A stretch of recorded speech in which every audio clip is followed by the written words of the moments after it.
ગીતામાં ભગવાન કહે છે, ચતુર્વિધા ભજન્તે મામ જના સુકૃતિનો અર્જુન. હે અર્જુન, 4 પ્રકારના વ્યક્તિઓ મારી શરણમાં આવે છે. ભગવાનની શરણમાં 4 પ્રકારના વ્યક્તિઓ આવતા હોય છે. સૌથી પહેલું ભગવાન કહે છે કે આર્ત, જે આ જગતમાં બહુ દુઃખી છે, જે જીવાત્મા જે દુઃખી છે, એ જીવ છે ને મારી શરણમાં આવે છે. અને દુઃખના પણ અલગ અલગ બહુ બધા પ્રકારો હોય છે. કોઈ તન દુઃખી, કોઈ ધન દુઃખી, કોઈ મન દુઃખી, થોડે થોડે સબ દુઃખી. દરેક જીવાત્માને કંઈક ને કંઈક દુઃખ હોય છે, કંઈક ને કંઈક ઉણપ હોય છે, અછત હોય છે. અને આ ઉણપ અછતને માટે માણસ છે ને બધે દોડ દોડ કરે છે. લોકો અહીંયાથી પાલનપુર જાય છે, પાલનપુર વાળા અમદાવાદ જાય છે, અમદાવાદ વાળા સુરત જાય છે, સુરત વાળા મુંબઈ જાય છે કે કંઈક કમી છે અહીંયા થોડા દૂર જાઓ તો સુખ મળશે. સુરત વાળા મુંબઈ જાય, મુંબઈ વાળા કે ચલો આપણે અમેરિકા જઈએ, અમેરિકામાં સુખ વધારે છે.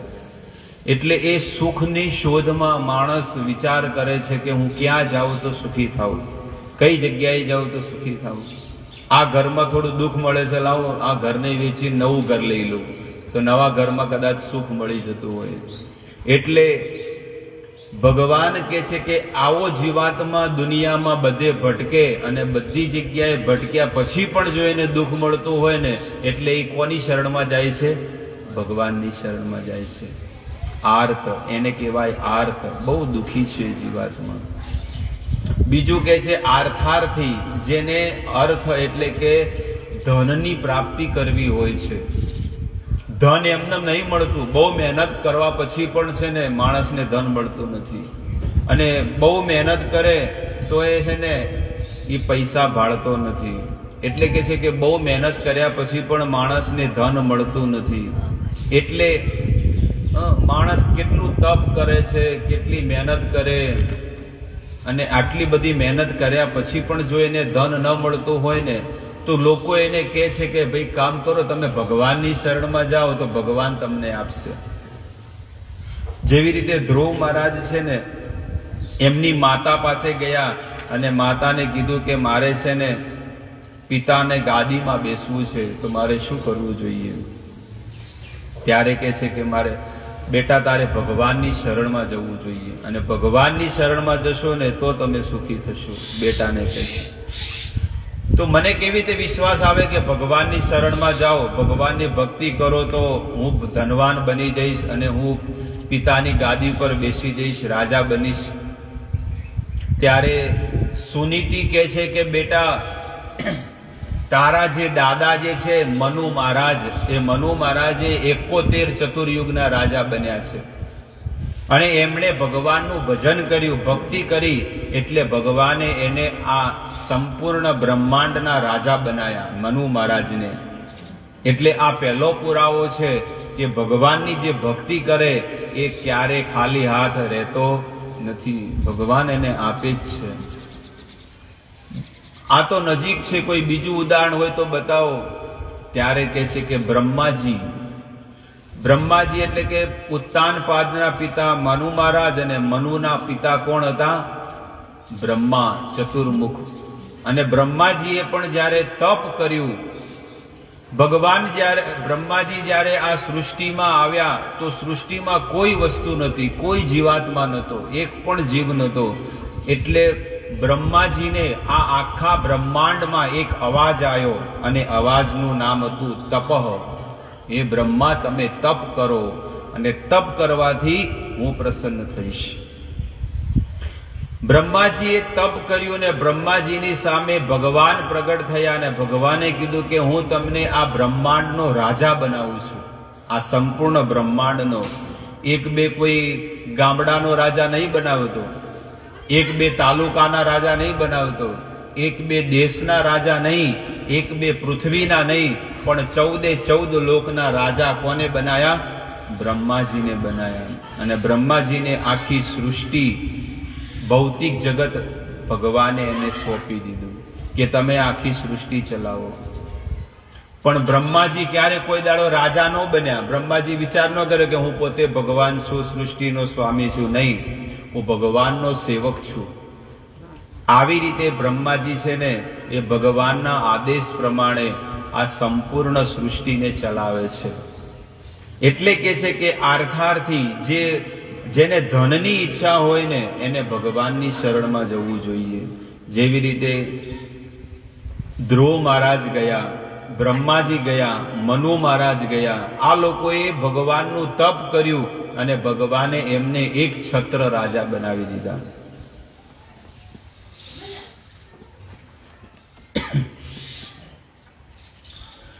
આર્થ, આર્થાર્થી અને ત્રીજી વસ્તુ કે છે જિજ્ઞાસુ. ભગવાન અર્જુનને કે છે કે ત્રીજા પ્રકારનો વ્યક્તિ મારી શરણમાં આવે છે. કયો વ્યક્તિ છે?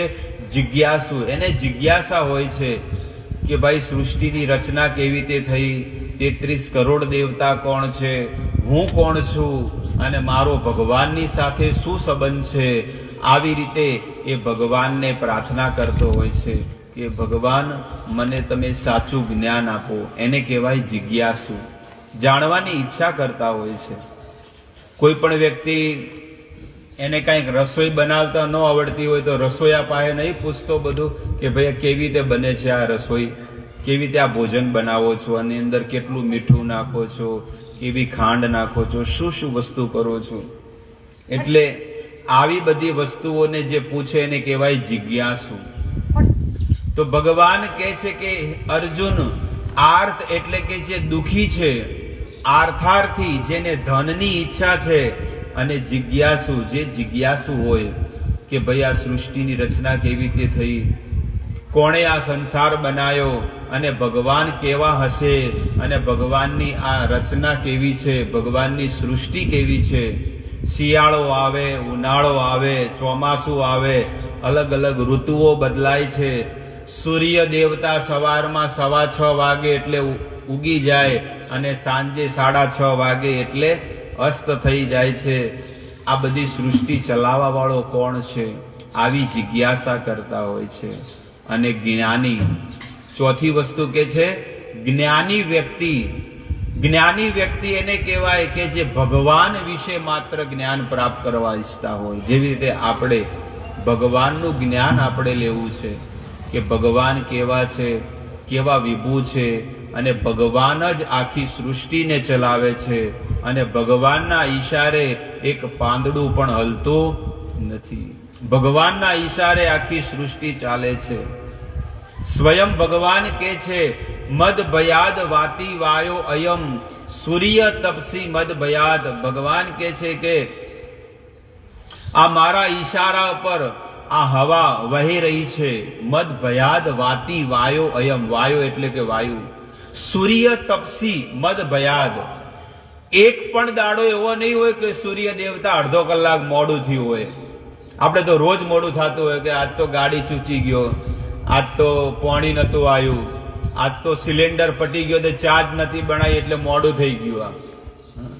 પેલો શેઠિયો કે ભાઈ કેમ આજ મોડા આયા અને કેમ આજ રજા, આજ તો લોકાઈ ગયો તો. શું થયું હતું? એટલે આપણે સંસારનો માણસ તો શું કરે, સોરી કહી દે કે ભાઈ મોડું થઈ ગયું. સૂર્ય દેવતા આજ સુધી તમે જોયો કોઈ દાડો કે અડધો કલાક લેટ થયો? ક્યારે નહીં. સૂર્ય દેવતા છે ને ભગવાનથી ડરે છે ને આપણે ડરતા. એ ભગવાનના બનાવેલા સૂર્ય દેવતા છે, ચંદ્રમાં છે, પણ એ ક્યારે એ ભગવાનની હરેક વસ્તુથી ડરે છે. અને ટાઈમ ટુ ટાઈમ ઉગે ને ટાઈમ ટુ ટાઈમ અસ્ત થઈ જાય. અને આપણું કોઈ ઠેકાણું નથી. આપણે તો માનતા જ નહીં ભગવાનને. જવા દે ને, એને જે કરવું એ કરે. દુઃખ હાલવું તો દુઃખ હાલે, અને સુખ હાલવું સુખ હાલે. પણ આપણે તો જે કરતા હોય એ જ કરશું. પણ તમે જુઓ કે ભગવાનના બનાવેલા 33 કોટી દેવતાઓમાં આ સૂર્ય ચંદ્ર આવે છે, પણ એક દાડો પણ એવો નથી કે એ લોકો મોડા ઉગ્યા હોય. ને કે ચંદ્રમાં કે ના મારે તો ભાઈ મારા હાળીના લગ્ન છે તો મારે જવાનું છે આખો પરિવાર, એટલે આજનો દાડો અમે ચંદ્રમાં નહીં ઉગે. આ બીજનો ચંદ્રમાં છે, આજનો દાડે કેન્સલ, કારણ કે અમારા બીજના લગ્ન છે, એટલે અમારે જવું પડે, ન કે હાળી રિહાઈ જાય. ચંદ્રમાં કહી શકતો હતો સોમ, પણ ચંદ્રમાં ક્યારે કોઈ દિવસ કીધું નથી. આ હવા 24 કલાક ને 365 દિવસ હવા આવી રહી છે અને બધાને શુદ્ધ હવા મળી રહી છે. જો તમારા શરીરને હવા અડી રહી છે ને, અડે કેટલું સુખ મળે છે તમને. એ હવા કોના ઈશારા પર ચાલે છે ખબર છે? ભગવાનના ઈશારા પર ચાલે છે. મદ ભયાદ વાતી વાયો અયમ સૂર્ય તપસી મદ ભયાદ, મદ ભયાદ ઇન્દ્ર વસતે. મારા ઈશારે, મારા ડરથી ઇન્દ્ર દેવતા વરસાદ વરસાવે છે. ન કે ઇન્દ્ર દેવતા કે ભાઈ મારે વરસાવો જ નથી, પણ નહીં, ભગવાન કહે છે કે તમારે આ વર્ષે 4 મહિનામાં આટલો વરસાદ વરસાવવાનો છે. 2 વર્ષ કોરોનામાં બાપડા બહુ દુઃખી થઈ જાય, એટલે આ વર્ષે થોડો વધારે આપજો, પણ થોડો માપે માપે આપજો. જેમ ટેટોડામાં આવ્યો તો એવો મત આવજો. ખબર પડી? જેમ લોકોના ખેતર બગાડી દીધા, આ કરી દીધું, પાક બગાડી દીધો, એવો મત આવજો. કારણ કે 3 વર્ષ તો બાપડા દુઃખી થયા જ છે, તો એક દાડો એકાદ વર્ષ થોડો માપે માપે આલજો. એટલે 2 મહિના ઓછી હળંગ ભગવાન થોડો વરસાઈ ગયા, અને પાણી થોડા અધર આયા, ઊંચા આયા, થોડા આયા, વધારે નહીં આયા. કારણ કે આઉટ ગોઈંગ હોય એટલું ઇનકમિંગ એ હોવું જોઈએ, અને પછી ઇનકમિંગ ના હોય પછી ચોથી મેળ પડવાનું. ગમે જેટલા બોર કરો, ગમે તેટલું કરો, ગમે જેટલા ભુવાને બોલાવો, ગમે જેટલું કે પછી પોણી ચી બાજુ છે, ચીપીઓ ફેરવો, પણ એ તો જે નથી એ નથી જ. ધીરે ધીરે આ સૃષ્ટિમાંથી દરેક વસ્તુ છે ને નીકળી જવાની છે. ભગવાનમાંથી શ્રદ્ધા જતી રહેશે, સાધુઓ પ્રત્યે જે વિશ્વાસ છે એ જતો રહેશે, ગાયો પ્રત્યે જે વિશ્વાસ અને શ્રદ્ધા છે, જે પ્રેમ છે, એ પણ ધીરે ધીરે ખલાસ થઈ જશે. અને લોકો, તમે જુઓ કે લોકો કૂતરાને છે ને પ્રેમ કરતા હોય છે. કૂતરું અડે ને તો નાહવું પડે. આપણા શરીરને કૂતરું અડે ને તો આપણે પહેરા કપડે નાહવું પડે. હું વેદોમાંથી પ્રમાણ તમને કાઢીને બતાવું. પણ આજે ઘરમાં લોકો શું પાળે છે? કૂતરા પાળે અને પોતાના પલંગ ઉપર ભેગા ઊંઘાડે, પોતાના હાથેથી એને છે ને નવડાવે, અલગથી હાબુ આવે 500 રૂપિયાનો. એનું ભોજન ખાલી તમે જુઓ તો 1000 રૂપિયાની થેલી આવે, 2 થેલીઓ આવે પેકિંગ. તો કળિયુગમાં માણસ એટલો બધો મૂર્ખ બની ગયો છે કે જેના શરીરમાં 33 કરોડ દેવતા છે, ગાય માતા, એને લોકો રોડ ઉપર રખડતી મૂકી દીધી છે. અને જેને ચાંડાલ કહેવામાં આવે, જે કૂતરાને પાળે ને એને ચાંડાલ કહેવામાં આવે. ખબર છે તમને? જેના ઘરમાં કૂતરું હોય ને, વેદ કે છે, હું નથી કહેતો, ન કે બધા મારા દંડા લઈને મારા પાછળ આવશે, પણ શાસ્ત્ર કે છે કે જે ઘરમાં કૂતરું પાડે ને એ ઘરના માણસોને ચાંડાલ કહેવામાં આવે છે. આવું આપણું વેદ કે છે. પણ તોય લોકો શું કરે છે? કૂતરાને પાળે છે કે નહીં પાડતા? કૂતરા પાળે, બિલાડીઓ પાળે, માછલા પાળે, આવી વસ્તુઓ ઘરમાં પાળે. ઘરની અંદર તુલસીનો ક્યારો નહીં ઉગાડે, પણ પેલા થુવરિયા છે ને, 100 પીસ કહેવાય ને, એ ઘરમાં લોકો કોટાવાળા ઝાડ લગાડે. બોલો ક્યાં સારું છે? તુલસીનું ઝાડ કોઈ દાડે નહીં હોય, વૃક્ષ. એટલે કળિયુગમાં માણસની મતિ ફરી ગઈ છે અને ભગવાનની કોઈ વાત માનતો નથી, કોઈ વાત નહીં માનતો. જનાવર માને, પશુ માને, પક્ષીઓ માને, ઝાડવાઓ માને, પણ માણસ નહીં માનતો, કોઈ વાત ન માને. બધી વસ્તુને બગાડી દીધી. શરીરે બગાડી દીધું, વ્યવહાર બગાડી દીધો, સમાજની બધી પ્રણાલીઓને જે બધી વસ્તુઓ હતી એને પણ બધું બગાડી દીધું. પહેલા તો કેવું હતું કે બધા બેસાડીને બધાને જમાડતા, પંગત પાડી અને સુંદર મજાના ચૂરમાના લાડુ હોય કે શીરો હોય કે મોહનથાળ હોય, બધાને બેસાડીને સુંદર મજાનું ભોજન કરતા. અને હરિહરની નાદ થાય એટલે બધા ચાલુ થઈ જાય ભોજન લેવા, અને એક સાથે બધા ઊભા થઈ જતા લગ્નમાં. અને હવે તમે જુઓ, બુફે સિસ્ટમ કરી દીધી. કઈ સિસ્ટમ થઈ છે? Buffet system. બુફે એટલે ઊભા ખાય. બુફે નો અર્થ શું છે? ઊભા ખાય. એટલે વેદ કે છે કે બુફે સિસ્ટમ નથી, પણ એ બફેલો સિસ્ટમ છે. કઈ સિસ્ટમ કહેવામાં આવે? જેમ પેલા બળદ અને ભેંસો તમે જોવો છો ને કે ઊભી ઊભી ખાય, એમ માણસોને પણ જીવન આવું બની ગયું છે. હાર્ડ એન્ડ ફાસ્ટ, એકદમ ફાસ્ટ લાઈફ થઈ ગઈ છે. અને માણસ છે ને મનુષ્ય જીવનને છોડી અને જાનવરની યોની તરફ વળી રહ્યો છે, પશુ યોની તરફ. પશુ જેવું જીવન જીવે છે એવી રીતે આ માણસ પણ જીવન જીવી રહ્યો છે. આહાર નિદ્રા ભય મૈથુનમ ચ સામાન્ય એતદ પશુભી નરાણામ. મહાભારતમાં વેદવ્યાસ મહારાજ લખે છે કે આહાર નિદ્રા ભય મૈથુન. આહાર એટલે કે ભોજન કરે છે, પણ એ તો પશુ પણ ભોજન કરતો હોય છે. નિદ્રા એટલે કે ઊંઘવું, અને એક પશુ પણ ઊંઘે છે. આહાર નિદ્રા ભય એટલે ડરવું, ડરે છે. આહાર નિદ્રા ભય મૈથુનમ છે એટલે કે સંતાનની પ્રાપ્તિ કરવી લગ્ન કરીને. અને એક પશુ પણ કરે છે, જનાવરે કરે છે. એક તમે જુઓ કૂતરો છે ને, એ પશુ પણ મૈથુન કરે, એક સાથે 10-15 બચ્ચાઓને જન્મ આપી દે છે. મનુષ્ય તો કેટલા, 1 કે 2 બેલાના સંતાનો ઉત્પન્ન કરે, પણ જાનવર જે છે ને એક સાથે 10-15 બચ્ચાઓને પેદા કરે છે. તો શાસ્ત્રમાં મહાભારતમાં વેદવ્યાસજી લખે છે કે આહાર નિદ્રા ભય અને મૈથુન, આ 4 કામ જે છે મનુષ્ય કરે, અને આ 4 કામ પશુ પણ કરે છે. તો 4 કામ મનુષ્ય કરે ને 4 પશુ કરે, તો મનુષ્ય અને પશુમાં શું ફરક રહ્યો? જોયું કે ના જોયું? ખબર પડી? આ વેદવ્યાસજી આપણને શીખવાડે છે કે 4 કામ પશુ કરે છે. આહાર નિદ્રા ભય મૈથુન. આહાર એટલે જમવું, નિદ્રા એટલે ઊંઘવું, ભય એટલે ડરવું, અને મૈથુન એટલે સંતાનની પ્રાપ્તિ કરવી. તો 4 કાર્ય મનુષ્ય કરે અને 4 કાર્ય પશુ કરે. તો પશુ અને મનુષ્યમાં શું અંતર રહ્યો? કોઈ અંતર નહીં રહ્યો.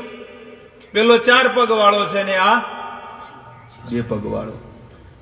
તો વેદવ્યાસ મહારાજ કહે છે કે મનુષ્ય જીવનને મનુષ્ય જીવન મળ્યું છે, તો કઈ રીતે સાબિત થાય કે મનુષ્ય જીવનમાં જીવી રહ્યો છે? એટલે વેદવ્યાસ મહારાજ નીચેની લાઈનમાં ફરીથી લખે છે, ધર્મ હિ એકો અધિકો વિશેષો.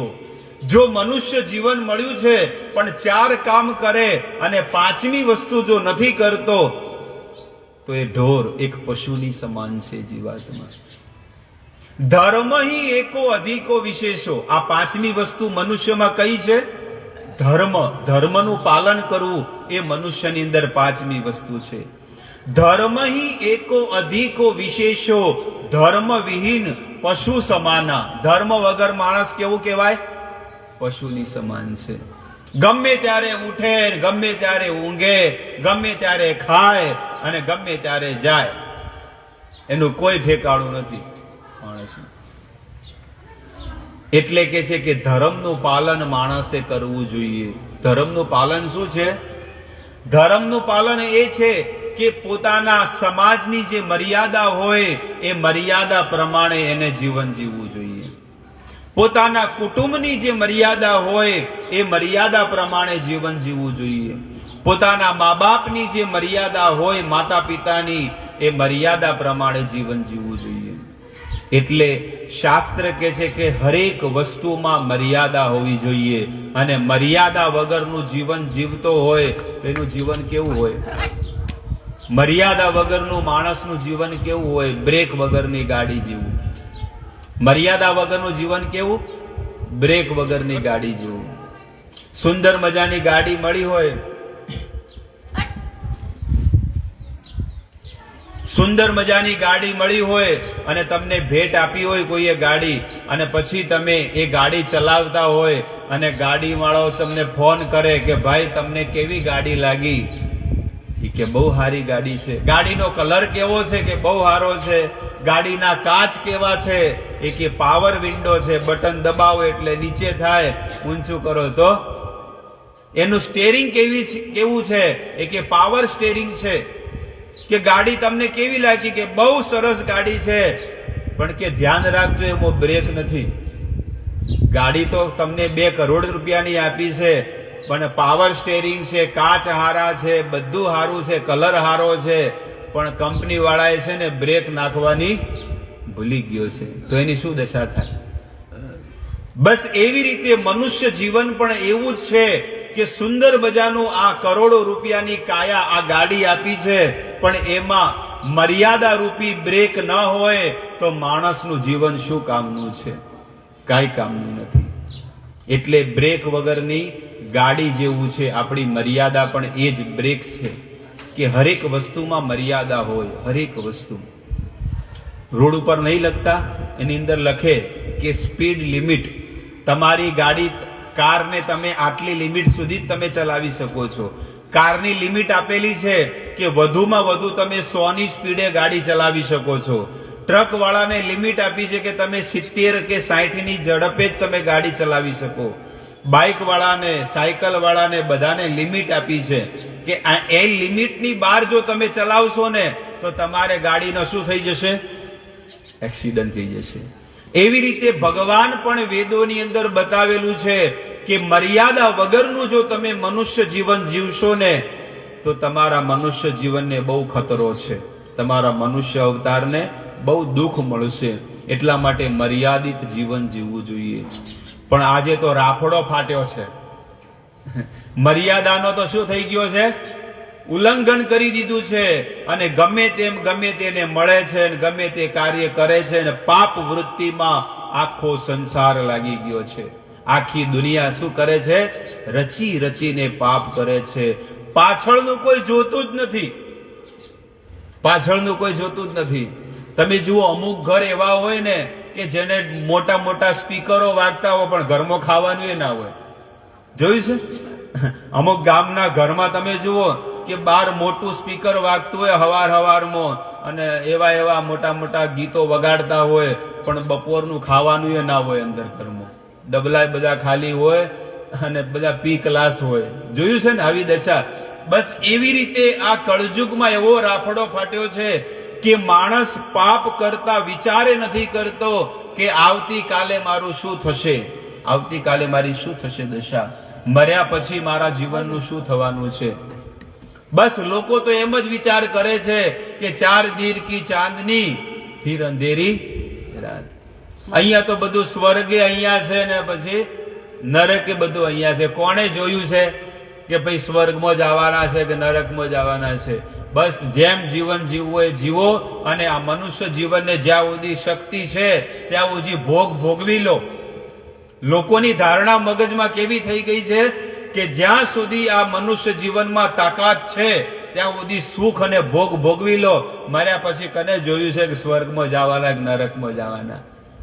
એટલે ભાઈ પેલો કેટલી માળા કરે, કેટલી ભક્તિ કરે, કેટલો સત્સંગ, એ તો ગોડો થઈ ગયો હે. એ કેવો થઈ ગયો હે?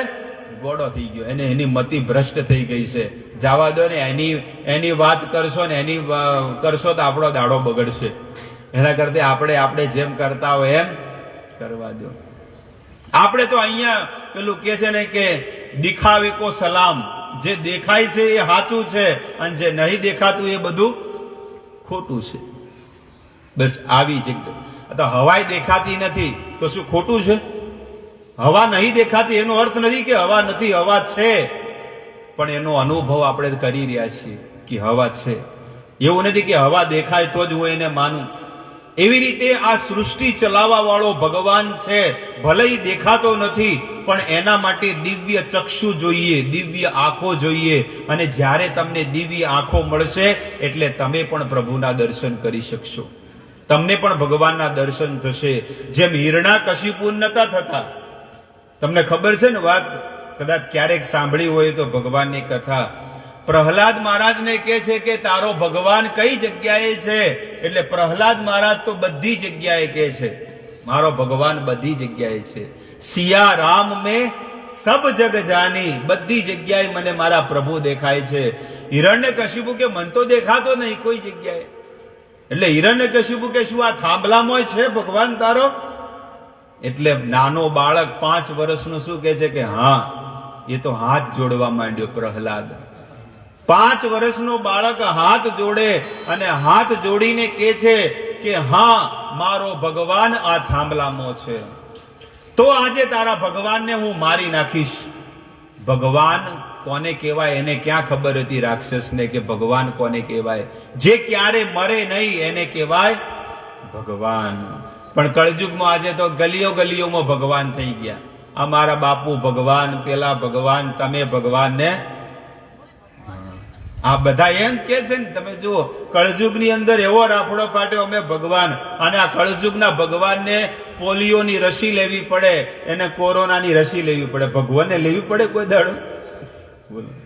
મોટા મોટા ગુરુ થઈને બેઠા છે ને પોતાની જાતને ભગવાન કે છે, અને 4-5 જણા એના અંડરમાં રાખે માણસો, અને પછી એનો પ્રચાર કરે, એનો ફેલાવો કરે કે આ જ ભગવાન સાક્ષાત છે. અરે ભગવાન એને કહેવાય કે જેને 7 દિવસ અને 7 રાત સુધી ટચલી આંગળી ઉપર ગોવર્ધન પર્વત જેને ધારણ કર્યો હતો, એને કહેવાય પરમાત્મા, એને કહેવાય ભગવાન. અરે એની ક્યાં વાત કરો છો ભગવાન? અરે ભગવાનનો એક અંશ બલરામજી છે, જેને કહેવાય અનંત શેષ. એ અનંત શેષ પોતાની ફેણ ઉપર કરોડો કરોડો બ્રહ્માંડને ટકાવી રાખે છે, એને કહેવાય ભગવાન. તો એવા પ્રભુની ભક્તિ કરવી જોઈએ. પણ કળયુગમાં એવો રાફડો ફાટ્યો છે કે ગમે તેને ભગવાન માને, ગમે તેનો મંત્રનો જાપ કરે, ગમે તે જે જોવે. પેલા ગુરુએ એવા બની ગયા છે કે તમારે જે મંત્ર સારો લાગતો હોય લઈ લો. આ કોઈ શાકભાજી છે?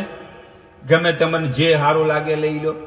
અરે એક સાધારણ તમને રોગ થયો હોય ને તો તમારે ઓથોરાઇઝ ડોક્ટર પાસે જવું પડે છે. નાનકડો રોગ થયો તો ગમે તેના પાસે તમે થોડા જતા રહો છો. એ ડોક્ટર તમને લખીને આપશે કે તમે આ દવા ગળશો તો જ તમારો રોગ ઠીક થશે. અને એવી રીતે કળયુગની અંદર આ સંસારમાં માણસ જન્મ મૃત્યુના ચક્કરમાં ફસાયેલો છે. અને તમે તારે ગમે તે મંત્ર જપો ને ગમે તે ભગવાનની ભક્તિ કરો, તમને ભગવાન મળી જાય. તમારે જવું હોય પાલનપુર, તમે થરાદ વાળો રસ્તો પકડી લો તો થોડા પાલનપુર જવાના, તમે ક્યાં જાઓ? થરાદ જ જવાના. એવી રીતે તમારે કદાચ કોઈક એવા ગુરુ મળી જાય અને તમને નરકનો રસ્તો બતાડી દે તો તમે ક્યાં જશો? નરકમાં જ જવાના છો. એટલે વેદોને સમજો, વેદોને સાંભળો. અને આપણા સનાતન વેદ સાંભળવા લાયક કયા છે? સૌથી પહેલું રામાયણ, બીજી વસ્તુ મહાભારત, ત્રીજી વસ્તુ ભગવદ્ ગીતા, અને ચોથી વસ્તુ શ્રીમદ ભાગવત મહાપુરાણ. આ 4 વસ્તુનો તમે સહારો લેશો ને તોય તમે ભવસાગરને પાર થઈ જશો. કારણ કે એની અંદર કોઈ ખોટી વસ્તુ નથી. એની અંદર જો તમે વાંચશો ને જાણશો ને તો તમને એ ભગવાન તરફ એ લઈ જશે. કે તમે અંતે છેલ્લે શું લખેલું છે સાર? કે તમે શ્રી કૃષ્ણની ભક્તિ કરો, તમે રામની ભક્તિ કરો, અને આ ભવસાગરથી પાર થઈ જાઓ. એટલે વેદ આપણી માતા છે, અને વેદોમાં તમે એના ઈશારે તમે જીવન જીવશો, વેદોના પ્રમાણે તમે તમારા પરિવારને પણ જીવન માટે એને આગળ વધારશો તો ગેરંટી સાથે તમે ને તમારો પરિવાર છે ને એ ભવસાગરથી પાર થઈ જશે. એના સિવાય કોઈ બીજો રસ્તો જ નથી. જન્મ મૃત્યુના ચક્કરમાંથી જો તમારે હંમેશા માટે નીકળવું હોય તો એનો એક જ રસ્તો છે, અને એ છે હરિની ભક્તિ, પ્રભુની ભક્તિ કરવી. એના વગર બીજો કોઈ છૂટકો નથી. કોઈ એમ કે આ ટેબ્લેટ લઈ લઉં તો હું જન્મ મૃત્યુના ચક્કરમાંથી છૂટી જઈશ, કે એક બાટલો ચડાવો તો થઈ જશે, કે આ ગોળી લેશો તો થઈ જશે. નહીં, દુનિયામાં એવી કોઈ વસ્તુ નથી બની ભક્તિ સિવાય કે તમને આ જન્મ મૃત્યુના ચક્કરમાંથી, 84 ના ચક્કરમાંથી કાઢી શકે. અને ઈ છે એકમાત્ર પ્રભુની ભક્તિ, હરિની ભક્તિ. એટલે તો મીરાબાઈએ એ મેવાડના રાજાની દીકરી હતી, રાજાની દીકરી હતી, પણ એને ભક્તિ કોની કરી? ભગવાનની, કૃષ્ણની, ગોવિંદની ભક્તિ કરી. નાનપણથી જ એને ભગવાન પ્રત્યે શ્રદ્ધા હતી અને ભગવાન પ્રત્યે વિશ્વાસ હતો. મીરાબાઈ કોઈ ગાંડા નતા, મીરાબાઈ કોઈ ગરીબ ઘરના નતા, મીરાબાઈ કોઈ શુદ્ર પરિવારમાં જન્મ નતો, પણ એક નવાબ એટલે કે રાજાના ઘરે જેનો જન્મ થયો હતો. લાખો લાખ નોકર ચાકર, જાહો જલાલી, એટલી સુંદર સ્ત્રી હતી મીરાબાઈ. પણ આટલી બધી સુંદરતા ને ધન ને બધું હતું તો પણ ભક્તિ કોની કરી? ભગવાન શ્રી કૃષ્ણની ભક્તિ કરી.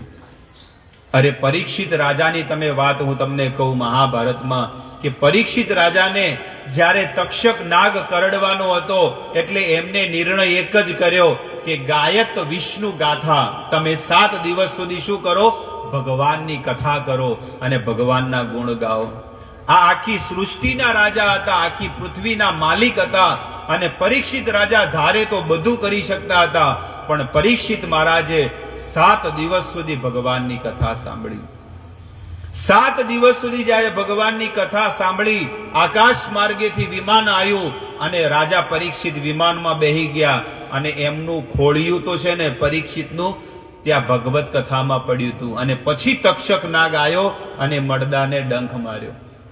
એટલે તમે જુઓ કે આ બુદ્ધિશાળી લોકો છે, મોટા મોટા લોકો. 5 પાંડવોના જીવનની કથા તમે જોઈ લો, નરસિંહ મહેતાના જીવનની કથા તમે જોઈ લો, સુદામાના જીવનની તમે કથા જુઓ કે સુદામા પોરબંદરમાં રહેતા હતા, પણ એ સુદામાને પણ છે ને સોનાની દ્વારકા થઈ ગઈ અને સુદામા એકદમ સુખી બની ગયા. પણ સુદામાને સંસારના કોઈ ધનમાં, સ્ત્રીમાં કે કોઈ વસ્તુમાં એમની આસક્તિ ને મોહ મમતા નથી.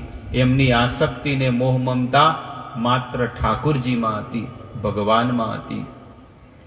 કેટલાય ભગવાનના ભક્ત થઈ ગયા.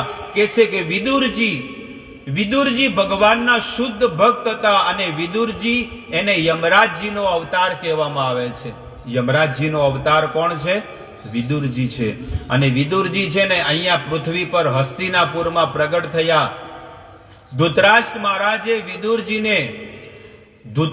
મહારાજે વિદુરજીને મંત્રીનું પદ આપ્યું હતું, મંત્રીનું, અને કીધું કે તમે હસ્તિનાપુરના મંત્રી છો, તમે મને સલાહ આપો કે આ મારે શું કરવું જોઈએ, આવી પરિસ્થિતિમાં યુદ્ધ કરવું જોઈએ કે ન કરવું જોઈએ, તમે મને રાઈટ સલાહ આપો.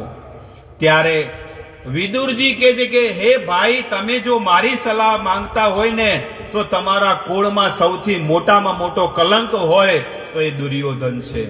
જો તમે તમારા કુળનું, તમારા દીકરાઓનું હિત ઈચ્છતા હોય તો અત્યારે તમે દુર્યોધનને બહાર કાઢી મૂકો, ન કે તમારો કુળ છે ને એ ખેદાન મેદાન થઈ જશે.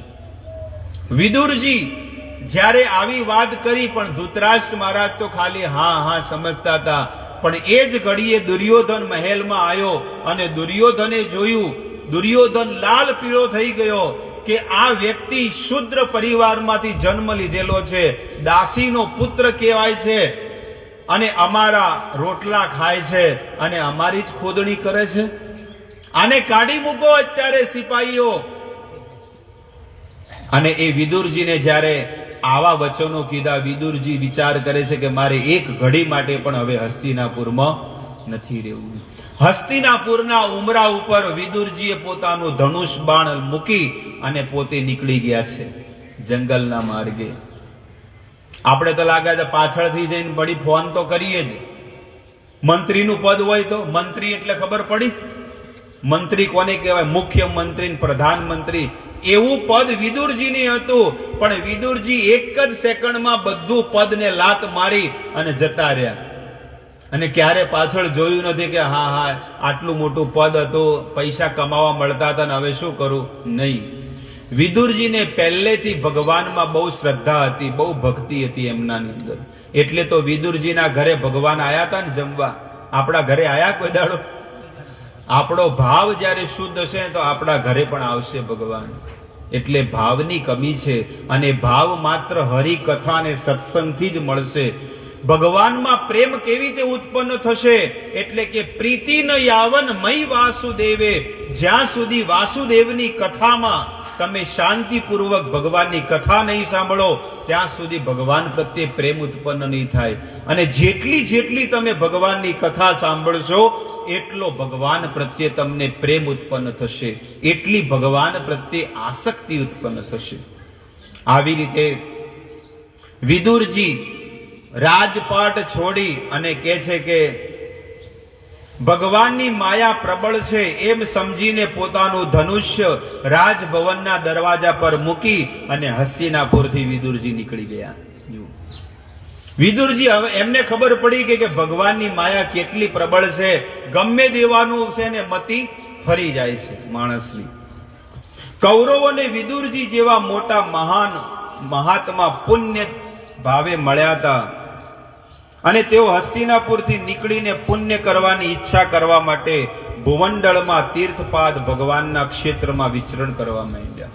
વિદુરજી ક્યાં ગયા કે છે કે બધું છોડી અને ભગવાનના ધામમાં જતા રહ્યા. હરિદ્વાર, વૃંદાવન, કુરુક્ષેત્ર, 4 ધામ, ગંગોત્રી, જમનોત્રી, કેદારનાથ, બદ્રીનાથ, આવા જે પવિત્ર તીર્થો છે એ પવિત્ર તીર્થોમાં જઈને વિદુરજી રહેવા માંડ્યા અને ત્યાં જઈને તપ કરવા માંડ્યા.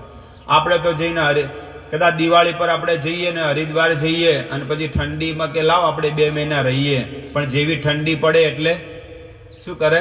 હેડો હવે ઘેર પાછા હોય તો ખૂબ ઢાઢવાય છે. પણ વિદુરજી ગયા એ ગયા ઘર છોડી અને હરિદ્વારમાં ભગવાનના ધામમાં ગંગા નદીમાં 3 ટાઈમ સ્નાન કરવું અને ભગવાનની કથા સાંભળવી. બસ ભગવાનના જેટલા સ્થાપિત વિગ્રહો મંદિરો છે એ મંદિરોમાં જઈ એમને ભગવાનના દર્શન કર્યા. આજ આ વિદુરજીનું જીવન ચરિત્રની કથા આવે છે.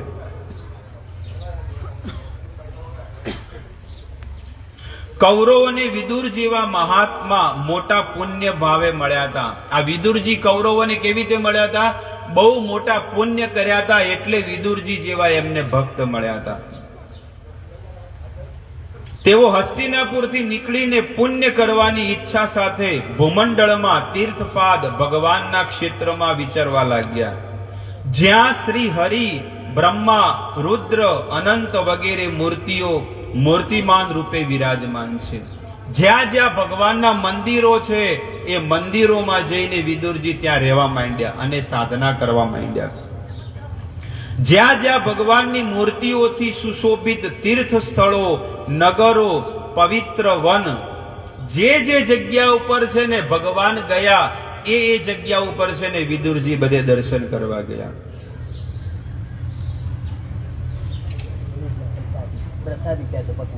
પર્વતો અને જ્યાં જ્યાં તમે જુઓ કે મોટા મોટા ડુંગરા ઉપર છે ને માતાજીના મંદિરો હોય છે, એ બધા ડુંગરા ઉપર પણ વિચરણ કરવા માંડ્યા.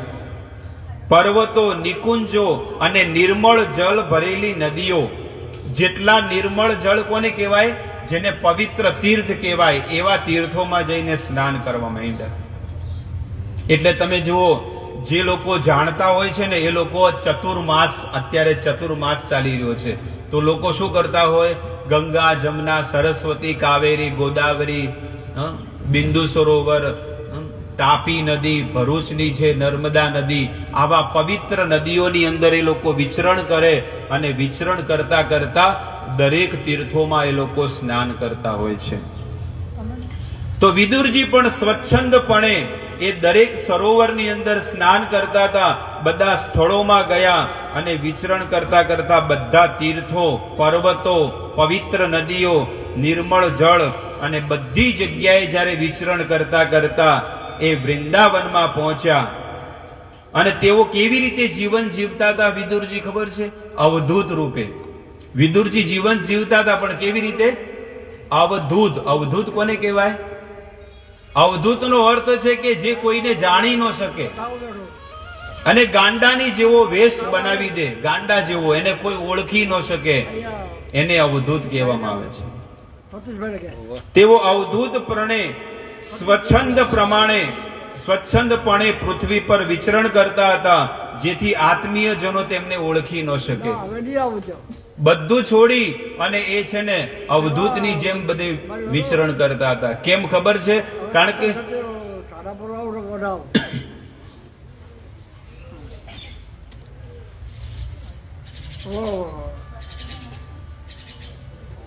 સેવા તો આનું પણ આવી શકવા નથી. આવી ગરમી સદી આવી શકો, શું કરું કહો? હા બરાબર.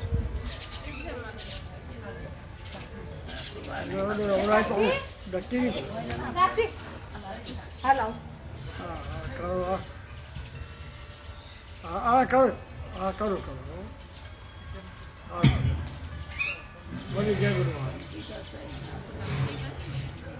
અવધૂતની જેમ એ લોકો વિચરણ કરવા માંડ્યા વિદુરજી, અને કોઈને ખબર ન પડે એવી તે વિદુરજી જીવન જીવવા માંડ્યા. પછી લઈશું. સ્વચ્છંદ પડે પૃથ્વી પર વિચરણ કરવા માંડ્યા, જેથી કરીને એમને કોઈ ઓળખી ન શકે. ને કે કોઈક હગુ વાલું મળી જાય તો કે ઓહો તમે હોય ચોથી લે હેડો હોય ઘેર આબુ નહીં. એટલે આપણે પછી પીગળી જઈએ ને, જેમ આઈસ્ક્રીમ પીગળે એમ આપણે પીગળી જઈએ કે હેડો તાણે મોયા આવું આવા કંટાળી જો, લુગડા હાથે ધોવા પડે, અને હવે એવી ઢાઢ પડે, રહેવાની સુવિધા નથી ને ગરમ પાણી મળતું નથી. એના કરતા ઘેર તો કેવું એકડે ઠાઠ હતું. એટલે હાડો આપણે તો ભગવાનના કામમાં કોઈ રહેવું, આપણે તો પાછા હેડો ઘેર. પણ એટલા માટે વિદુરજી છે ને અવધૂતની જેમ રહેતા, દાઢી વધારી દીધી, બાલ વધારી દીધા, અને સ્વચ્છંદપણે આ પૃથ્વી પર વિચરણ કરવા માંડ્યા, જેથી આત્મીયજનો તેમને ઓળખી ન શકે. અને તેઓ શરીરનો શણગાર પણ કરતા નતા. જ્યારે આપણે ભક્તિના માર્ગે લાગીએ કે બસ હવે મારે ભક્તિ જ કરવી છે, તો એને પછી શરીરનો શણગાર કરાય નહીં. આ વિદુરજી શીખવાડે છે. અહીંયા આગળ વિદુરજી કહે છે કે ગામ પર્યટનમ વિવિક્ત વૃત્તિ સદા અલુપ્ત અવધૂત વેશો અલક્ષિત સ્વેર અવધૂત વેશો વ્રતાની ચેરે હરિ તોષણાની. અને શું કહે છે કે શરીરનો કોઈ પણ પ્રકારનો શણગાર નહોતા કરતા, અને પવિત્ર અને સાધારણ ભોજન કરતા હતા. પવિત્ર કોને કહેવાય? કે જે ભગવાનને અર્પણ કરેલું હોય એને પવિત્ર ભોજન કહેવામાં આવે છે. પવિત્ર ભોજન કોને કહેવાય? જે ભગવાનને અર્પણ કરેલું હોય, મહાપ્રસાદ હોય, એને પવિત્ર ભોજન કહેવામાં આવે છે. અને બીજી વસ્તુ કે છે કે સાધારણ ભોજન કરતા. સાધારણ કોને કહેવાય ખબર છે? સાધારણ ભોજન એને કહેવાય કે ચટાકા બંધ વાળું નહીં ખાતા લોકો, કે આ થોડુંકમાં મીઠું નાખ્યું હોય તો થોડુંક ખટાશ ગળપણ નાખ્યું હોત, અને થોડુંક ચીખાશે હોત તો કેવું હાથ, અને આ ભોજન આથી થોડાક તળેલા મરચા હોત તો ઓર મજા આવી જોત, કે લોકો નહીં કહેતા. તો અહીંયા આગળ કે છે કે ભગવાનની ભક્તિ જે કરતો હોય, જે સાધુ બની જાય છે, એનું જીવન કેવું હોય છે? તો કે છે કે સાધારણ ભોજન કરતા હોય છે. તમે કદાચ જોયું હોય કે ન જોયું હોય, પણ આજે સાધુઓ એવું ભોજન કરતા હોય, માત્ર બોઇલ કરેલું સબ્જી ખાતા હોય, બોઇલ કરેલી, અને કોઈ ઘી વાળી રોટલી કે હોય નહીં. એ લોકો માંગીને રોટલી લેતા આવતા હોય. સાધુ લોકો શું કરે ખબર છે? બધાના ઘરે જઈને રોટલી લાવે, પૈસો ન માગે. આજકાલના તો લોકો શું કરે? ખાલી લાલ જબ્બો પહેરીને નીકળી પડે, લાલ જબ્બો પહેરે પછી એ પૈ જઈને પોટલી પીવા જઈને બેસી જાય. એટલે લોકોની શ્રદ્ધા કેવી થઈ જાય? આપણે જોયું કે નહીં જોયું? એ લોકોને એમ જ છે કે ભાઈ લાલ કપડા પહેરો એટલે લોકો વિશ્વાસ કરશે ભારતમાં, અને આવો લોકો ગેરફાયદો ઉઠાવે છે. પણ સાચા સાધુઓ તમે ને અમે કોઈએ જોયા જ નથી કે સાચા સાધુ કોણ છે. સાચા સાધુઓ એવા છે કે જે લોકો ઘરે ઘરે જઈને માત્ર ભિક્ષા માંગે છે, અને સવારમાં વહેલા 2 વાગે ઉઠીને સાધનાને તપ કરતા હોય છે. એવા સાધુઓ જોવા હોય ને તો તમને વ્રજમાં મળશે, વૃંદાવનમાં. જે નંદગાંવમાં, જે ખેતરોમાં નાના નાની કુટિયાઓ રાખી અને ત્યાં આગળ પોતાનું ગુજરાન ચલાવે છે, બસ ત્યાં રહીને ભજન કરે છે. અને કોઈ સાધારણ ઘરના કોઈ વ્યક્તિઓ નથી. એ લોકો મોટા મોટા કલેક્ટરો છે, મોટી મોટી નોકરીઓ કરવા વાળા હતા, જે મોટા મોટા પદ ઉપર જે લોકો કામ કરવા વાળા હતા, પણ એ લોકોને જીવનનું લક્ષ્યની ખબર પડી. જેમ તમે સત્સંગ સાંભળો છો અને તમારી અંદર જો ભક્તિ ઉતરી જાય અને વૈરાગ્ય આવે, તો તમારું જીવન પરિવર્તન થાય કે ન થાય? કે ભાઈ મારી જિંદગી મેં તો બરબાદ કરી નાખી, જો પહેલા મને ખબર હોત તો હું એ ભક્તિના માર્ગે લાગી ગયો હોત. એવા લોકો આજે ભજનમાં લાગી ગયા, અને એ લોકો ભજન કરે છે. જેને મોટી મોટી નોકરીઓ હતી, કોઈ બેંકમાં, કોઈ કોર્ટમાં, કોઈ ડોક્ટર, કોઈ એન્જિનિયર, કોઈ એડવોકેટ, આવા મોટા મોટા પદ વાળા લોકો છે ને વ્રજની અંદર છે ને સાધના કરે છે, ભજન કરે, 24 કલાક હરિનામ કરે છે. બસ એક જગ્યા ઉપર બેસી અને સાધના કરે છે.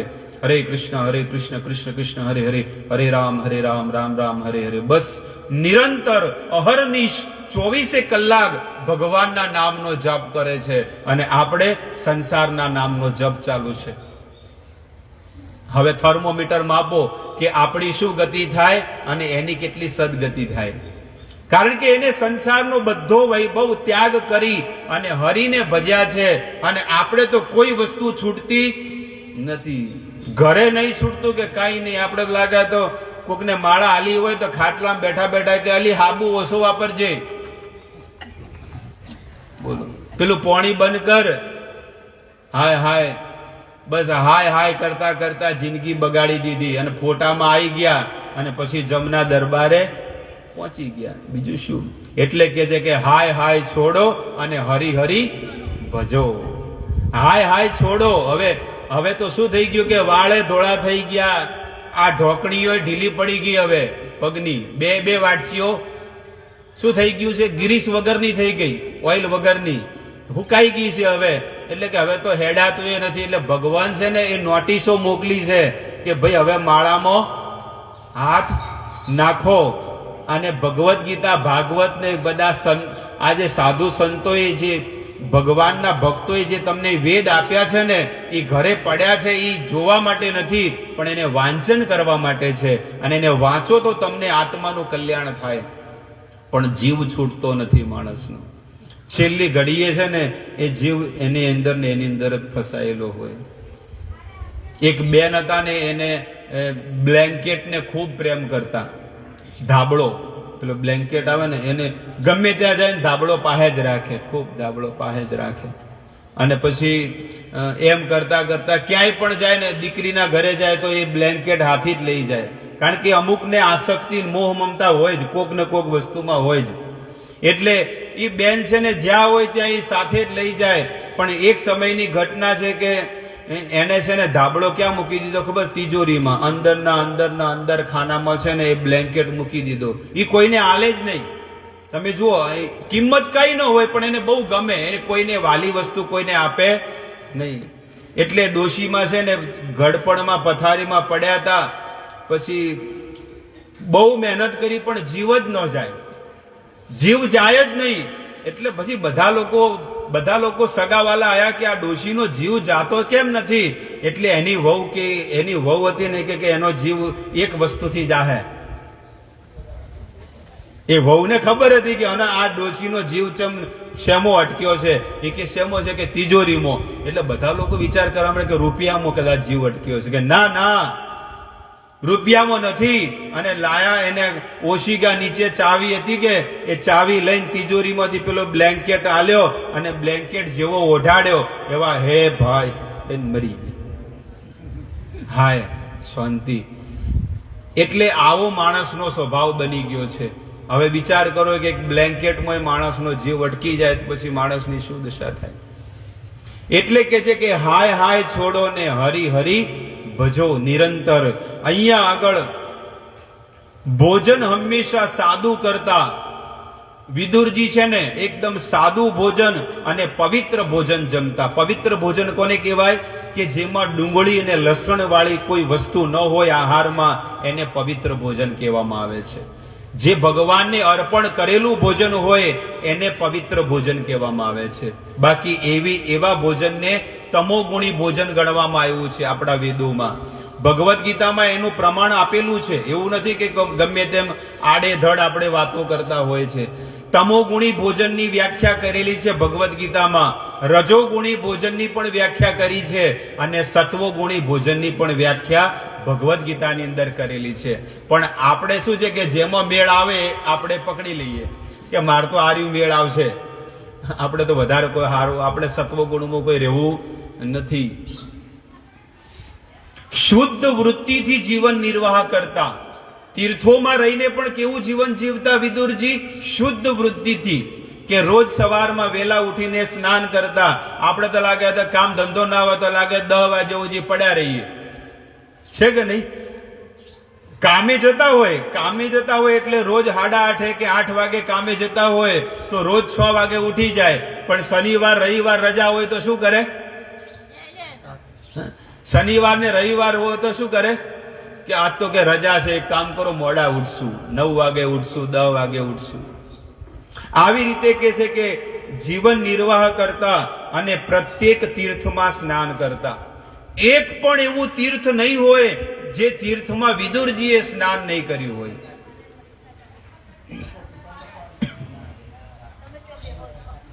એવા પવિત્ર તીર્થની અંદર, દરેક તીર્થોની અંદર વિદુરજી સ્નાન કરતા હતા. આપણે પણ ગણતરી કરવી જોઈએ કે મેં કેટલા તીર્થોમાં સ્નાન કર્યું. આપણે ગણતરી ગણવી જોઈએ ને કે ભાઈ મેં ગંગામાં સ્નાન કર્યું, જમનામાં કર્યું, તાપીમાં કર્યું, નર્મદામાં કર્યું, બિંદુ સરોવરમાં કર્યું, ચંદ્રભાગામાં કર્યું. આવા બધા તીર્થોમાં સ્નાન કરવું જોઈએ. આપણે અમુક લોકો ગણતરી નહીં ગણતા કે બસ હવે આ 12 જ્યોતિર્લિંગ છે એમાં આટલા થઈ ગયા પણ આટલું બાકી છે. પણ આપણે કોઈ દાડે એવું કોઈ ગણતરી કરી? અમારે તો ઘેર જ ગંગા આવે છે. આ બોર કર્યો હે ને, એ બોરનું પાણી શું છે? બસ એને ગંગા માની લીધી, એને જમના માની લીધી, એને કાવેરી માની લીધી, એને ચંદ્રભાગા માની લીધી. એટલે જ્યાં સુધી આ કાયામાં શક્તિ છે ત્યાં સુધી દરેક જીવાત્માએ છે ને દરેક તીર્થોમાં દર્શન કરવા જોઈએ અને દરેક પવિત્ર નદીઓમાં આ પવિત્ર કાયાને સ્નાન કરાવવું જોઈએ. એક સાધારણ જળમાં કોઈ સ્નાન કરવાથી શું થાય છે? ખાલી શરીરનું શુદ્ધિકરણ થાય. સાધારણ જળથી તમે બાલટીથી સ્નાન કરો ને, એ ખાલી શરીરનું શુદ્ધિકરણ થાય, આત્માનું શુદ્ધિકરણ નહીં થતું. ઘણી વખત તમે જુઓ કે એનાથી પણ ઉપરના લેવલના હોય ને તો લોકો છે ને ડોલ ભરેલી હોય ને એની અંદર ગોળ ગોળ હાથ ફેરવે. ગંગે ચ યમુને ચ કાવેરી ગોદાવરી ચંદ્રભાગા સર્વ તીર્થમ ઇહમ ગચ્છામી. આવી રીતે સંસ્કૃતમાં શ્લોક આવે છે અને એ શ્લોક બોલીને બધા તીર્થોને શું કરે છે? બોલાવે છે કે ઈહા ગચ્છ, ઈહા, અને તમે આ સ્થાન ઉપર તમે આવો, વિરાજમાન થાઓ. અને પછી એનું સ્નાન કરે.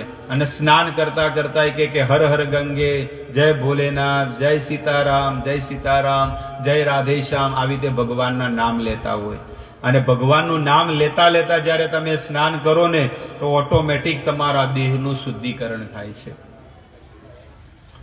શુદ્ધ વૃત્તિથી જીવન નિર્વાહ કરતા, પ્રત્યેક તીર્થમાં સ્નાન કરતા અને જમીન ઉપર સૂતા. ક્યાં ઊંઘવાનું? જમીન ઉપર ઊંઘવાનું. જમીન ઉપર ઊંઘવાથી શું ફરક પડશે ખબર છે? તમારી અંદર ત્યાગની વૃત્તિ આવશે. અને પલંગ પર ઊંઘશો ને તો તમારી અંદર કેવો વૃત્તિ આવશે ખબર છે? કે હું શેઠ છું, હું આ ઘરનો માલિક છું. નોકર હોય ક્યાં ઊંઘે ખબર છે? ઘરના ખૂણામાં નીચે ઊંઘે ને કે હું એક તુચ્છ જીવાત્મા છું. એટલે વિદુરજી પ્રત્યેક તીર્થમાં જતા પણ એ જમીન ઉપર છે ને એકમાત્ર રૂમાલ પાથરીને હોઈ જતા. ચટાઈ આવે ને, ચટાઈ કઈ ખબર છે? ડાભડો કહેતા ને આપણે, શું કે? કુશ. એને કુશની ચટાઈ કહેવામાં આવે. કુશ આસન. કુશ એટલે કે એ ડાભડો એને શું કહેવામાં ખબર છે? ભગવાનના રૂવાટા કહેવામાં આવે છે. ગરુડ પુરાણમાં બતાવેલું છે. આ ભગવાનના જે રૂવાટા હોય ને એ ડાભડો કહેવામાં આવે અને એને પવિત્ર ગણવામાં આવે છે. એટલે એવી ચટાઈ ઉપર ઊંઘવું જોઈએ. જોઈ છે ચટાઈ એવી આવે છે ખબર છે? કુશની ચટાઈ આવે ડાબડાની, એની એ બહુ પવિત્ર કહેવામાં આવે, ક્યારે અપવિત્ર બનતી જ નથી. એટલે એવી આસન ઉપર એ સૂતા અને જમીન ઉપર ઊંઘતા અને ભગવાનને પ્રસન્ન કરનારા વ્રતનું પાલન કરતા. ભગવાનને જે વ્રત કરવાથી ભગવાન પ્રસન્ન થાય એવા વ્રત કરતા. પણ આપણે વ્રત કેવા કરીએ છીએ? જે આપણને સારું લાગે એ. કે ભાઈ 16 સોમવાર ના કરો તો શું ઘરમાં થોડી શાંતિ થાય, છોકરાઓને થોડું પરિવર્તન થાય. એટલે લોકો એવા વ્રત કરે. કોઈ બીને તમે પૂછો કે આજ શું જમી લો ને, અમારા ઘરે ભોજન કરી લો ને, ના આજ તો મારો સોમવાર છે, આ કાલે કે આજ મારો મંગળવાર છે કે ગુરુવાર છે, શુક્રવાર છે, શનિવાર છે. દરેક વાર કરે. પણ કોકને એમ કીધું કે ભાઈ 11 કરો છો તો કે ના, એ તો નહીં કરતા. બીજા બધા કોઈ વેદોની અંદર લખ્યું હોય કે ન લખ્યું હોય એની કોઈ ગેરંટી નથી, પણ 11 કરવી એ વેદોમાં લખેલી છે અને એના 500 પ્રૂફ પુરાવા મારી પાસે છે દરેક વેદોના. જો આપણે આર્ય સંસ્કૃતિના છીએ તો દરેક વેદોને માનવા જોઈએ, બરોબર છે? અને તમે જે વેદ કહેશો ને એ વેદમાંથી હું તમને પુરાવો કાઢીને આપીશ કે એકાદશી વ્રત કરે તો એને શું ફાયદો છે અને જે ન કરે એને જીવનમાં કેટલું નુકસાન છે. પણ તોય આપણે વેદોની વાત નહીં માની. 11 કોઈ નહીં કરતો. આમાંથી કેટલા લોકો કરે પૂછો, આંગળી ઊંચી કરો. બીજા બધા કે અમને કોઈ વિશ્વાસ જ નથી. આ કોઈ વાર્તા રે વાર્તા, વાલો ઢોર ચારતા એવી વાત અહીંયા નથી કેતો 3 દાડાથી. તમને વેદોની સચોટ વસ્તુ તમને કહું છું. એવો કોઈ ડોક્ટર નથી કે ગમે તેમ દવા આપે ને તમને ગમે તેમ રોગ મટાડી દે, એવું નથી. ડોક્ટર એને કહેવાય જે સરકાર માન્ય હોય ને, એને ઓથોરાઇઝ ડોક્ટર કહેવાય. તમે કયા ડોક્ટર પાસે જાઓ છો? જે સરકાર માન્ય, જે ઓથોરાઇઝ, જેને ડિગ્રી મળી છે એવા ડોક્ટર પાસે તમે નહીં જતા ન? કે તમે યુપીમાં તમે જાઓ, બિહારમાં જાઓ, લોકો તો મેડિકલ લઈને બેસી જાય અને એને લાગે હાથ પાસ હોય તો એ તો દવાઓ આલતો હોય. તમે અમે બધાએ જોયા છે, આપણે તો ઘણી વખત જોયા છે. એટલે કહેવાનું તાત્પર્ય હું તમને એ વસ્તુ કહું છું કે જે વેદોની અંદર જે ભગવાને આપણને આદેશ આપ્યો છે એનું પાલન કરો. વેદોમાં ક્લિયર કટ બતાવેલું છે. એકાદશી નામ તિથિ અહમ, ભગવદ્ ગીતામાં લખ્યું છે કે જેટલી પણ તિથિ છે, જેટલા પણ વ્રત છે, એમાં સૌથી શ્રેષ્ઠ વ્રત કયું છે? એકાદશી. આવી રીતે પદ્મ પુરાણ, સ્કંદ પુરાણ, માર્કંડે પુરાણ, ગરુડ પુરાણ, જેટલા પણ પુરાણો છે, જેટલી ઉપનિષદો છે, એની અંદર, મહાભારત ગ્રંથની અંદર, રામાયણની અંદર, ચૈતન્ય ચૈતામૃત, આ દરેક ગ્રંથની અંદર બતાવેલું છે કે એકાદશી વ્રતનું પાલન કરવું, પણ આપણે મગજમાં બેસતું નથી. અલ્યા ભાઈ, એકાદશી ને દિવસે અનાજ ખાશો તો ગાય માતાને મારવાનું પાપ લાગશે અને ગૌ માંસ ખાવાનું પાપ લાગશે. ભલે આપણે બ્રાહ્મણ કુળમાં જન્મ લીધો હોય અને વાંચ્યું હોય ને તોય આપણે અનાજ ખાશું. રોટલા વગર તો મેળ નહીં આવે. ભલે જે હોય, ગાવ માંસનું પાપ લાગે ત્યારે મા બાપને વાઢીને ખાવાનું પાપ લાગે, પણ આપણે તો ખાશું એટલે ખાશું. પછી લાગે કે ન લાગે? પછી ભગવાન કહે છે કે ભાઈ તને બ્રાહ્મણ કુળમાં જન્મ મળ્યો તો અને તને આવા કુળમાં હવે કેમ બીજો જન્મ મળ્યો? કારણ કે તે નીતિ નિયમનું પાલન કર્યું નથી. કે શું કર્યું મેં? કે તે પોતાના મા બાપને વાઢીને ખાઈ ગયો, એટલું બધું પાપ ચાડ્યું. અરે ના રે બાપ, હું તો મારા મા બાપની સેવા કરતો, પગ દબાવતો નહીં. એકાદશી વ્રતનું પાલન નતું કર્યું, એનું પાપ તને ચડ્યું છે. ગૌ માંસ, બ્રહ્મ હત્યાનું પાપ તારા માથે ચડ્યું છે. ચાહે ઊંચા કુળમાં જન્મ લીધો હોય, ચાહે નીચા કુળમાં, કોઈ પણ કુળમાં, ચાહે હિન્દુ હોય કે મુસલમાન હોય કે ક્રિશ્ચન હોય, દરેકનો આ ધર્મ છે, દરેકનું કર્તવ્ય છે અને દરેકની ફરજ છે કે એને વેદો પ્રમાણે જીવન જીવવું જોઈએ. અને ન જીવે તો ભગવાનનો થોડો વાંક છે? સરકાર, ગુજરાત સરકારે બધા નિયમો બનાવ્યા છે, એ જાણવું આપણી ફરજ છે. ખબર પડી તમને? એ જાણવું આપણી ફરજ છે. હું ગાડી ચલાવું છું, ડ્રાઇવિંગ કરું છું, પણ મારી ફરજ બને કે મારે સીટ બેલ્ટ બાંધવો પડે. અને જો પોલીસ વાળા પકડે અને પછી હું કે ભાઈ મને તો ખબર જ નહીં, હું તો અભણ છું, તો પણ એ તો પોલીસ વાળા કે પહેલા તમારે જોવું જોઈએ ને. તમે ગાડી ચલાવો છો તો બધા નિયમો પણ જોવા જોઈએ. એવી રીતે ભગવાને જ્યારે મનુષ્ય દેહ તમને આપ્યો એટલે બધા નિયમો પણ બતાવેલા છે.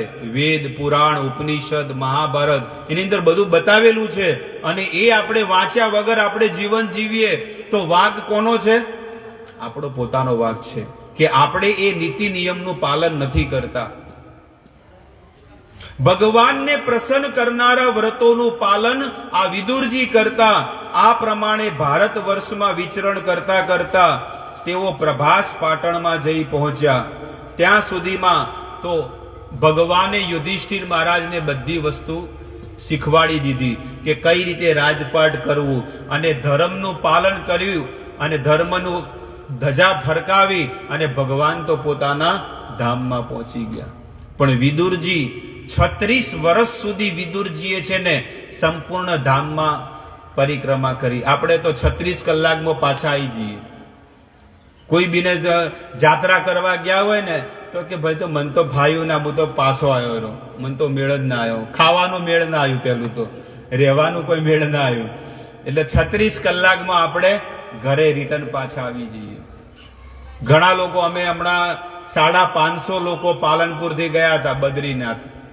હમણાં મેં તમને પહેલા દિવસે તમને કથા કરીને આજે ફરીથી કહું છું, નવા માણસો આવ્યા એટલે કે બદ્રીનાથમાં છે ને 5,500 રૂપિયામાં બધાને લઈ ગયા હતા. 5,500 જવાય બદ્રીનાથમાં? પણ 5,500 બધું આવી ગયું. 10-12 દાડા ઉજી, 12 દિવસ સુધી રહેવાનું, જમવાનું, ટિકિટ, ટ્રેનનું બધું 5500 રૂપિયામાં લઈ ગયા. બધું ભાડું બધું આવી ગયું બદ્રીનાથમાં રહેવાનું. પણ એ બદ્રીનાથમાં લોકો ગયા ખરા, પણ 1.5 દાડામાં પાછા આવી ગયા. હાય હાય, એટલી ઢાઢ પડે છે કે જેની વાત કરો. હવા પતળી છે ને ખાવામાં કોઈ ઠેકોણું નહીં, રહેવામાં કોઈ ઠેકોણું નહીં, પાણી તો ઢાઢું એમ મળે. અમારે તો ચોથી મેળ આવે. હવે વિચાર કરો કે જેને આટલા વર્ષો પછી પહેલી વાર બદ્રીનાથ ધામમાં ગયા, એ રિટર્ન ટિકિટ કરાવીને પાછા એરોપ્લેનમાં પાછા આવી ગયા. અમારે તો મેળ નહીં આવે ભાઈ.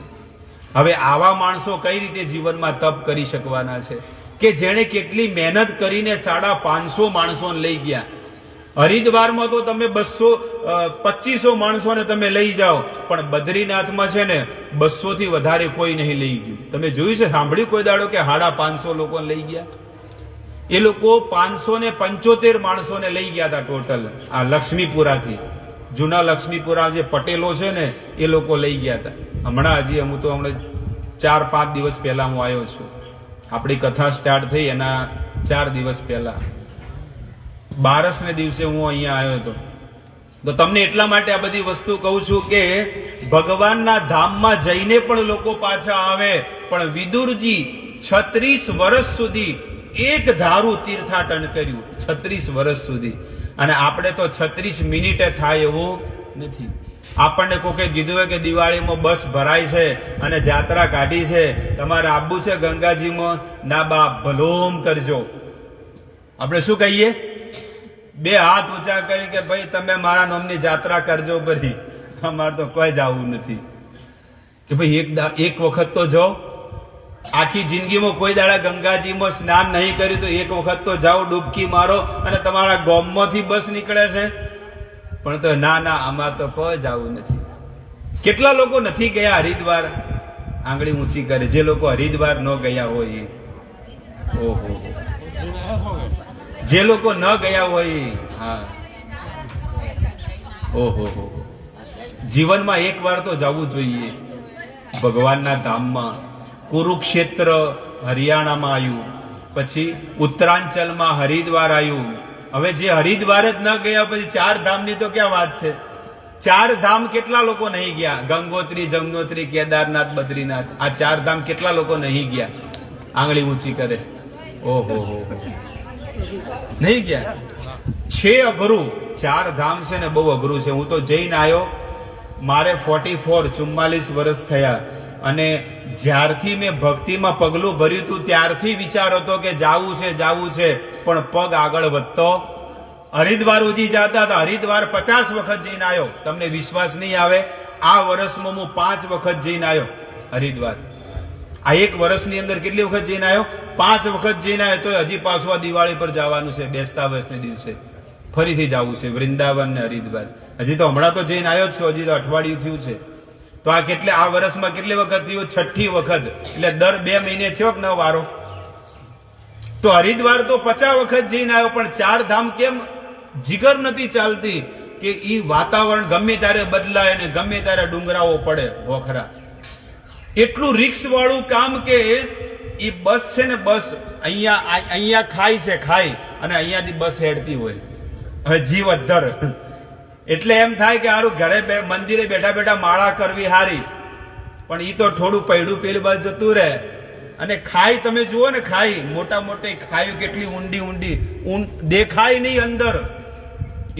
એટલા મોટા પર્વતો ને મોટી ખીણો છે. એ ગંગોત્રી જાઓ, કેદારનાથ જાઓ, બદ્રીનાથ જાઓ. અને કેદારનાથ ચડવું એટલે લોઢાના ચણા છે. પણ હું તો કોઈ જગ્યાએ ખચ્ચરે નહીં કર્યું, કોઈ દાડા ઘોડોય નતો કર્યો કે વિમાનમાં નતા ગયા. હેલિકોપ્ટરમાં જવાના 20,000 રૂપિયા ચાલે છે. ખાલી હેલિકોપ્ટરમાં તમારે 20 કિલોમીટર જવાનું ને 20 કિલોમીટર ઉતરવાના. કેટલા રૂપિયા?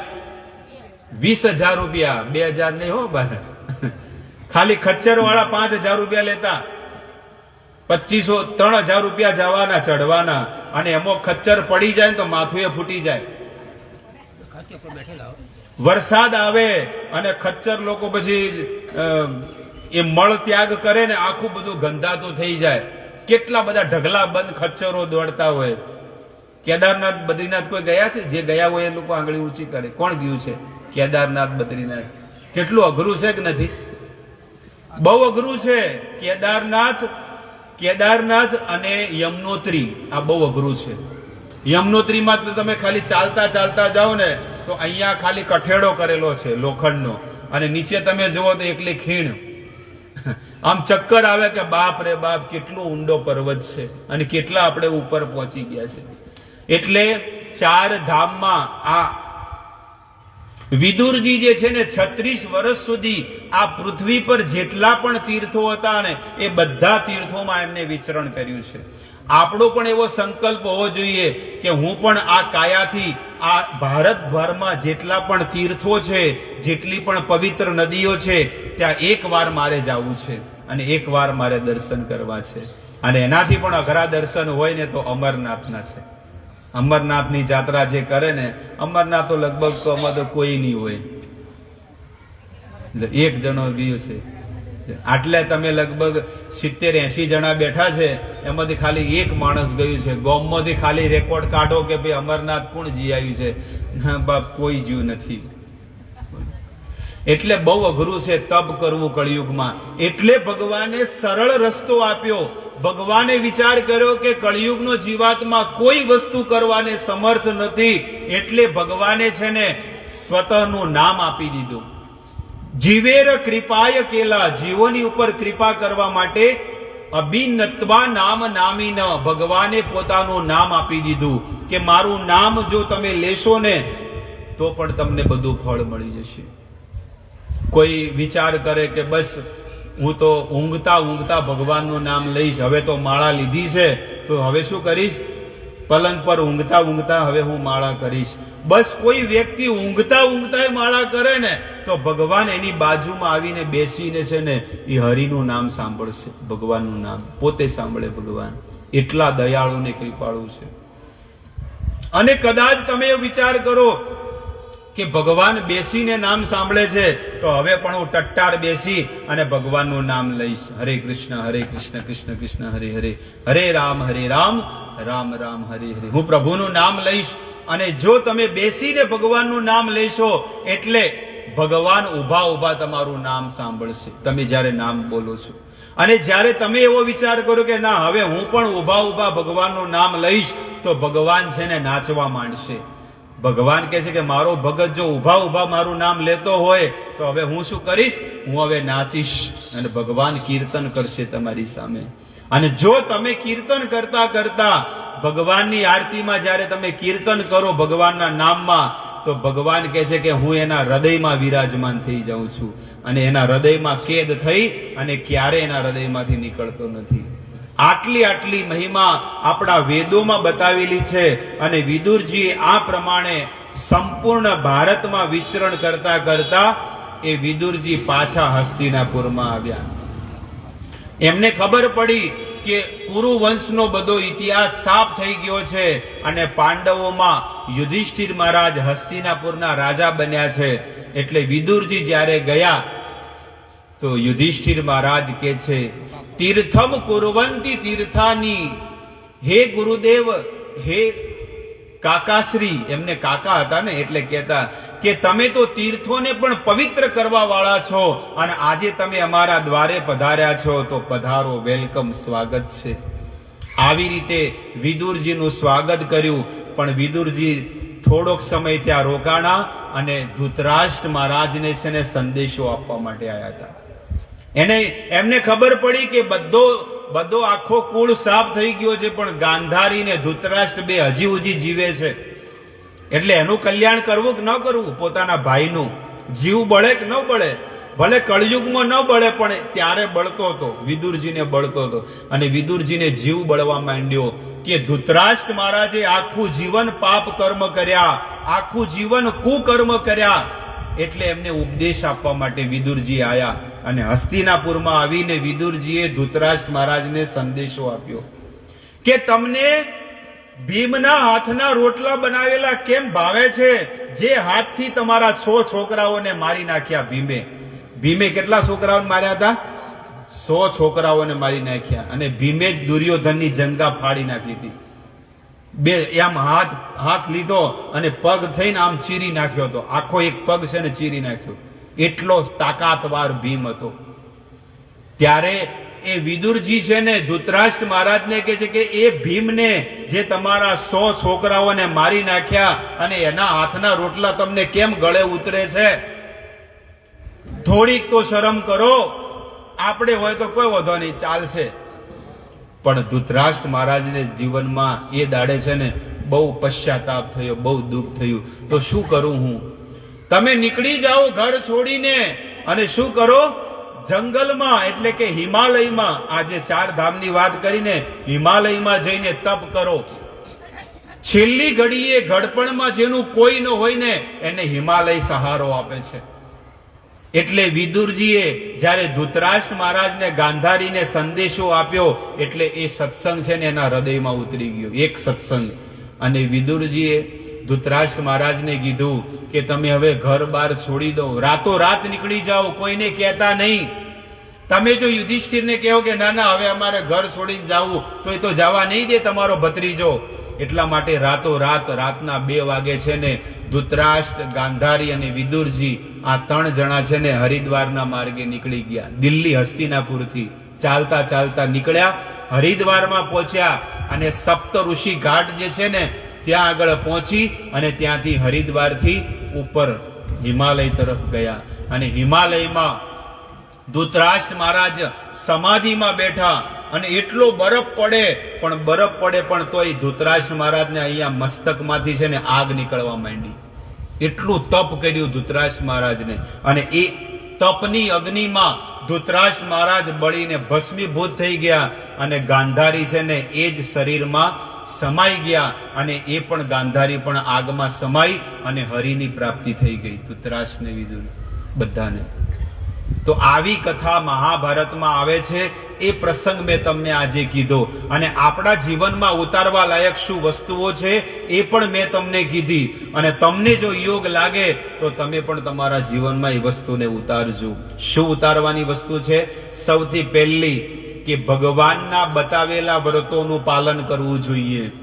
બીજી વસ્તુ, ભગવાનના આદેશનું પાલન શું કરવું? કે ભગવાનને અર્પણ કરેલું ભોજન જમવું જોઈએ. ત્રીજી વસ્તુ, ભગવાને આપેલો મંત્રનો જાપ કરવો જોઈએ. અને એ મંત્ર શું છે? હરે કૃષ્ણ કૃષ્ણ કૃષ્ણ હરે હરે, હરે રામ રામ રામ હરે હરે. આ દિવ્ય મહામંત્ર છે અને આખી સૃષ્ટિમાં લોકો આનો જાપ કરે છે. તો એ મંત્રનો જાપ કરવો જોઈએ અને તમારા ઘરને મંદિર બનાવવું જોઈએ, વૈકુંઠ બનાવવું જોઈએ. આપણા ઘરને આપણે શું બનાવી દીધું છે? હોટલ બનાવી દીધું, હોમ થિયેટર બનાવી દીધું. પણ આપણા ઘરને પવિત્ર તીર્થ ક્ષેત્ર બનાવવું જોઈએ. સવારમાં ઉઠતાની સાથે પરોડિયામાં પ્રભાતિયા ગવાવા જોઈએ અને ભગવાનના ભજનો ગવાવા જોઈએ. અને પછી જુઓ તમારા ઘરમાં કેટલી શાંતિ ને સુખ આવે છે. એટલા માટે સવારમાં વહેલા ઉઠવું જોઈએ. સૂર્ય ઉગે એના પહેલા ઉઠી જવું જોઈએ ઘરમાં બધા સદસ્યોએ. પણ આપણે બધા શું છે, સૂર્ય ઉગે તોય આપણે ઊંઘ્યા હોય, પડ્યા હોય, સુખ શાંતિ.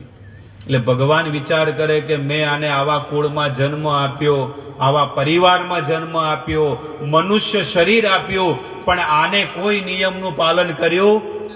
એટલે બીજી વાર હું એને મનુષ્ય શરીર આપતા એને વિચાર કરીશ કે બીજી વાર આને મનખા અવતાર અને પાછો નહીં આવું. એટલે કે છે કે વારે વારે મનુષ્ય દેહ ફરી ના મળે. આ તો બહુ કૃપા થઈ, બાપ દાદાઓની પુણ્યાઈ અને પુણ્યના પ્રતાપે આપણને ભગવાને મનુષ્ય અવતાર આપ્યો. પણ આ મનુષ્ય જીવનમાં જો મનુષ્યની મર્યાદા પ્રમાણે જીવન આપણે ન જીવી ગયા તો પછી બીજો જીવન ભગવાન પછી આપતા વિચાર કરશે કે ના ના બીજી વાર તો આને હવે હું નહીં આપું. ખબર છે, આપણા ઘરમાં છોકરા હોય અને એક વાર તમે એને ધંધો કરવા માટે લાખ રૂપિયા આપ્યા પણ એ તો સટ્ટામાં હારી જાય, દારૂ પીવે, પી કલાસ થઈ જાય, તો બીજી વખત માગવા આવે તો તમે આલો? તમે ન આલતા હોય તો એ તો ઓરિજિનલ માતા પિતા છે, બીજી વાર પછી આપતા વિચાર કરશે હો કે ભાઈ આને મનખા અવતાર આલ્યો તો પણ હવે બીજી વખત મારે વિચાર કરવો પડશે. એટલે બીજી વખત વિચાર ના કરવો પડે એવું તમે કાર્ય કરજો અને તમારા કુળ પરિવારને તમે ધન્ય ધન્ય કરી દેજો. તો હવે એક એક માળા કરશું આપણા પિતૃઓના કલ્યાણ અર્થે. બધાને માળા આપી દો. બધાને એ બધા સ્ટીકર બધાને આપી દો. એક એક એ તમારા પાસે છે ને, બધાને આપી દો.